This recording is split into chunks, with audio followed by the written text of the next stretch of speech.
Welcome to The Explainer. Today, we're diving into a hyper-specific and honestly utterly fascinating legal and mathematical puzzle from ancient food law. We are going to look closely at a text that forces us to ask a really tough question. How does the law calculate guilt when the materials involved are broken down into tiny fractions? It's essentially a debate about literal maths versus contextual reality. So if you're someone who enjoys legal paradoxes and precise analytical thinking, you are absolutely in the right place. Let's just jump right into this. Right out of the gate, we're confronted with the core mathematical dilemma of our source text. It's a simple equation, right? Half a unit of meat plus half a unit of milk. If you cook those two together, what do you actually get?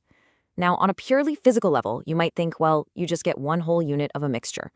But legally? Ooh, that is a massive debate.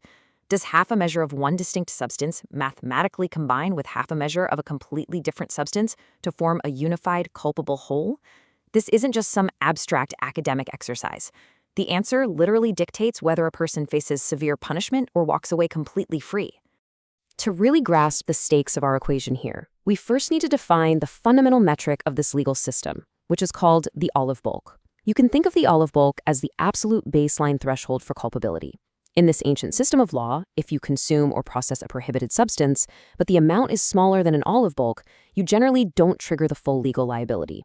The law requires a significant, measurable minimum amount, that olive bulk, to consider an action complete and punishable. Keep this threshold in the back of your mind, because this entire debate centers entirely around halves of this specific measurement. Now, what really elevates this whole debate is this sheer severity of what we're dealing with. We aren't just talking about a minor rabbinic decree or some cultural guideline here. We are dealing with strict Torah law. And according to Torah law, the prohibition against mixing meat and milk is actually twofold. First, there's a specific prohibition against the act of cooking them together. Second, there is a totally separate, distinct prohibition against eating the resulting mixture. Violating either of these core Torah laws carries a heavy physical penalty, being flogged. This underscores exactly why the fractional math we're about to explore is so absolutely crucial. We have to know precisely when that threshold for being flogged is actually crossed. And this brings us to the two ancient scholars at the very heart of our source text, Rav and Levi. They look at this exact same half-measure scenario and come up with completely opposing rulings. Remember our equation, half an olive bulk of meat, half an olive bulk of milk. Rav says that if you cook these two halves together, you are flogged if you eat the mixture, but, and here's the catch, you are not flogged for the act of cooking it. On the flip side, we have Levi, who completely disagrees. Levi rules that you're flogged for both the cooking and the eating. So, looking at Rav's ruling, you've probably already spotted the brilliant logical paradox here. He says you are not flogged for cooking the two halves together. The obvious implication there is that the two distinct halves, half an olive bulk of meat and half an olive bulk of milk, just don't combine to form the full olive bulk necessary to trigger the cooking prohibition. The math basically fails to reach the threshold. But if the math fails for cooking, how on earth can those exact same halves suddenly combine to trigger the penalty for eating? If they don't add up to a hole in the pot, why would they add up to a hole in your mouth? The text itself raises this exact objection. Well, the crucial point is how Rav defends this apparent contradiction. And his defense relies on a really profound shift in perspective. He actually concedes the math. He completely agrees that in a vacuum, half an olive bulk of meat and half an olive bulk of milk do not mathematically combine to form the requisite legal measure. They're two totally different substances, and their halves don't cleanly stack up to trigger the cooking prohibition. Instead, Rav argues that the liability for eating doesn't come from simply adding those two isolated halves together. The liability comes from the source of the food itself. Let's break down Rav's incredibly clever solution, which the text refers to as the large pot theory. Step 1. We aren't talking about two isolated halves tossing around in a tiny pan. No, Rav explains that his ruling applies to a scenario where a sizable amount of meat and cheese were already cooked together in a large pot. Step 2. Through that massive cooking process, the entire pot transforms. It is no longer just individual pieces of meat and cheese. The entire mixture fuses into a single, unified, prohibited entity. Step 3. Now, if you extract half an olive bulk of meat and half an olive bulk of milk from the specific pre-unified pot, you are actually extracting fractions of a single already prohibited substance. To really ground Rav's theory, let's just imagine a practical dinner table application. Think of a big family stew pot simmering on the stove for hours, packed with meat and cheese. Through the intense heat and all the mixing, the individual ingredients completely lose their separate identities. It just becomes a rich, unified stew. Legally speaking, the core identity of the substance has fundamentally changed. So when you dip a ladle in and pull out a tiny bit of meat and a tiny bit of cheese, you aren't combining two distinct things anymore. You are holding one combined scoop of a unified, illegal stew.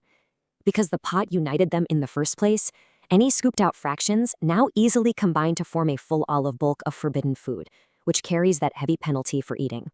Having explored all the nuance of Rav's large pot, let's pivot over to the dissenting scholar, Levi.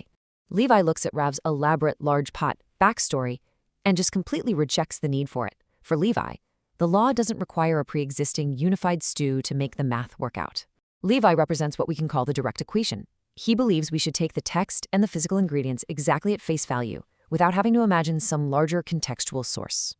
And this brilliantly illustrates Levi's very straightforward mathematical logic. Half an olive bulk of meat plus half an olive bulk of milk physically and legally combine to form exactly one whole measure, period, one whole olive bulk. For Levi, the absolute moment these two substances interact in the cooking process, their distinct natures do not prevent them from accumulating toward that legal threshold. The physical reality of the volume is what dictates the law. Half plus half just equals 1. And the consequence of Levi's straightforward addition is immediate, and it is severe.